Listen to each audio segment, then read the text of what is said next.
Bonjour à tous, le but de cette vidéo, c'est de faire une démonstration du plugin NoCodext pour Bubble, pour étendre une fonctionnalité manquante, vraiment manquante dans Bubble. Alors on se retrouve là dans l'éditeur, enfin, dans le designer de Bubble, avec une page. Et on voit tout de suite que dans cette page, il y a quelques éléments affichés par défaut. Et il y a surtout une grande zone de blanc dans laquelle il y a plein de composants qui sont cachés. Or, si on veut pouvoir éditer n'importe quel élément dans cette zone vide, eh bien il faut aller à gauche, il faut aller dans l'Explorer, là, et là, le problème c'est qu'on a que les composants et les groupes, les pop-up de premier niveau.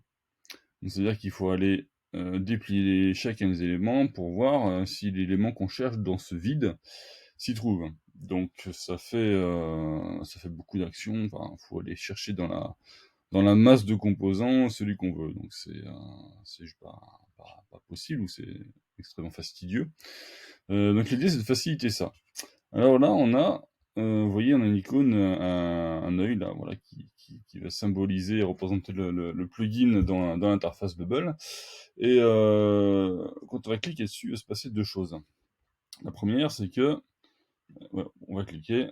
Voilà, la première, c'est qu'à gauche, ça déplie tous les éléments du Elements Tree.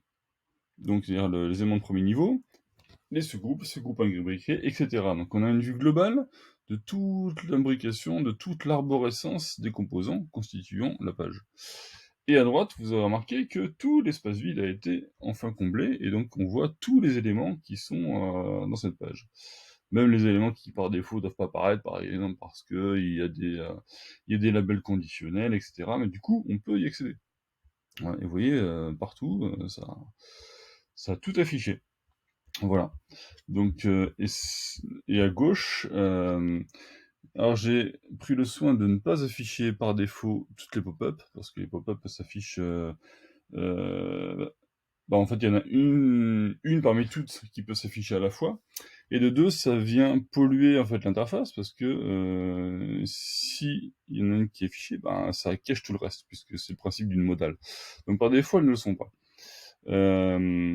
Donc ça c'est plutôt pratique. Et si même vous avez, voilà, vous avez un élément que vous avez replié, et enfin plusieurs éléments que vous avez repliés, puis en fait vous voulez redéplier tout pour avoir l'aperçu global, vous avez pas envie d'aller chercher tous les groupes que vous avez personnellement repliés. Vous recliquez sur l'icône, vous voyez, on va prendre l'exemple de groupe page prospect. On reclique sur l'icône, et hop, c'est à nouveau déplié comme tout le reste. Voilà. Donc, il y a cette icône, voilà, et ça, personnellement, je m'en sers 100 fois par jour.